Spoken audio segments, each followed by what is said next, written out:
എന്താണ് പരിപാടി? ഇന്നത്തെ നമ്മുടെ പരിപാടി എന്ന് വെച്ച് കഴിഞ്ഞാൽ കഴിഞ്ഞ 37 വർഷമായിട്ട് പരുമലപ്പള്ളി തീർത്ഥാടകർക്ക്, അതായത് പദയാത്രക്കാർക്ക് ഇളനീര് കൊടുക്കുന്ന ഒരു സ്ഥലം. അത് നമ്മുടെ സ്വന്തം ചെങ്ങന്നൂർ കേട്ടോ.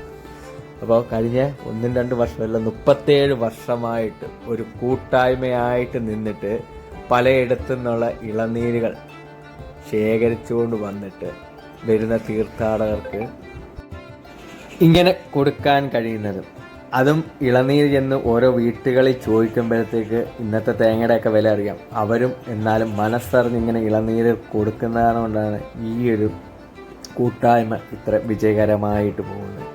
അപ്പോൾ ഇത് ഇനിയും വരുന്ന കൊല്ലങ്ങളിലും ഇത് നല്ല രീതിയിൽ തന്നെ വിജയകരമായിട്ട് നടക്കട്ടെ. തലമുറകളായിട്ട് ഈ കൈമാറി വരുന്ന ഇത് വൻ വിജയമായിട്ട് തന്നെ മുന്നോട്ട് പോകട്ടെ എന്നുള്ള പ്രാർത്ഥനയും, അതുപോലെ തന്നെ പരുമല തിരുമേനിയുടെ എല്ലാവിധ അനുഗ്രഹങ്ങളും ഇവരുടെ ഓരോ കുടുംബങ്ങൾക്കും നേരണമേ എന്ന പ്രാർത്ഥനയോടുകൂടി പുതിയൊരു വീഡിയോ ആയിട്ട് വീണ്ടും കാണാം.